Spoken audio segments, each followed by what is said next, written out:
Tai praėjo 4 dienos į mano žaidimą. Pradžioje buvo tokie pigiausi turai, 30 su rebais arba 100 frizautas. Tai tokie patys pigiausi ir paprasčiausi, galima sakyti. Tai kol kas visos iškritau pačioj pradžioj. Dviejose turnyruose tikrai pridariau nemažai klaidų, kurių galėjau išvengti, o 2 tai tiesiog, nepasisekė ir tiek. Tai galbūt pradžia vaidina tą vaidmenį, kad kol kas taip sunkiai einasi. Tačiau esu gana ramus, nes kol kas buvo tik 4 turnyrai. Tai tarsi aišku, tas nieko dar nesako. Vakar po turnyro net prisėdau pažaisti kešą Olimpike 2-2. Dabar, kai praktiškai oficialiai yra Vilniuje tik viena vieta, kur tu gali žaisti kešą, tai yra Olimpikas. Tai visą laik vyksta Hold'em 2-2, kiekvieną vakarą galim rasti. Tai prisėdau pažaisti, dar ten numinusinau turnyrą, numinusinau internetą, numinusinau tą pačią dieną. Žodžiu, vakar buvo labai juoda diena. Tai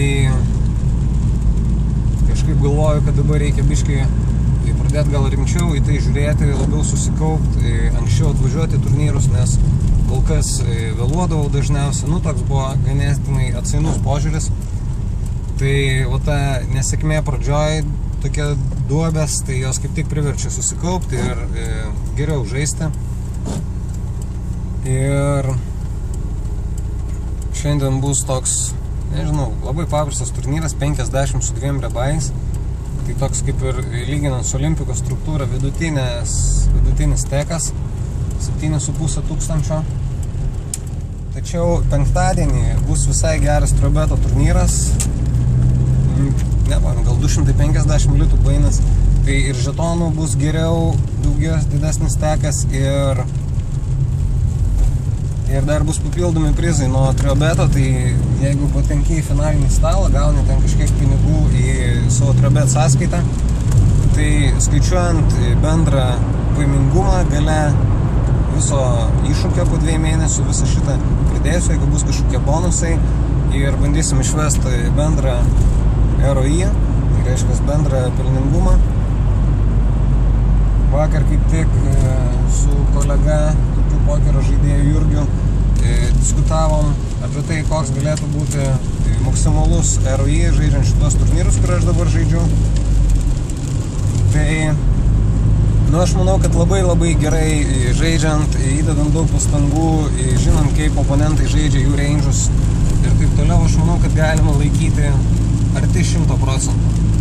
Čia neskaitant kažkokių, jeigu ten sekasi ir tu hitini daug, tiesiog taip normaliai žaidžiu. Aišku, kol kas turiu lygiai minus 100%, tai sunku kažką čia spėlioti, nes gali būti taip, kad iššūkis ir pasibaigsiu minus 100% visko.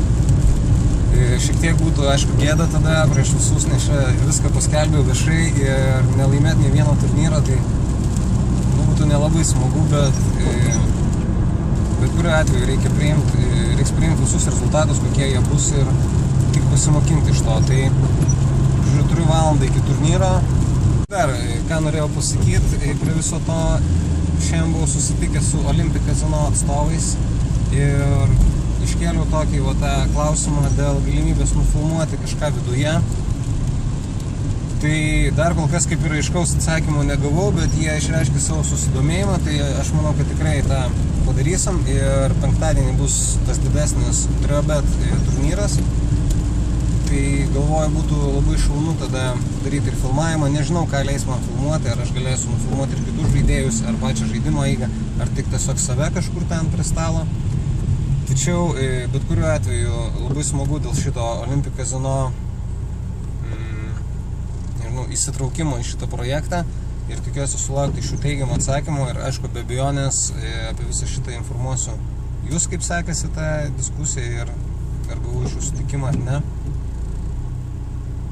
Tai tiek ir visos naujienos, kaip visada, mano blogė, YouTube.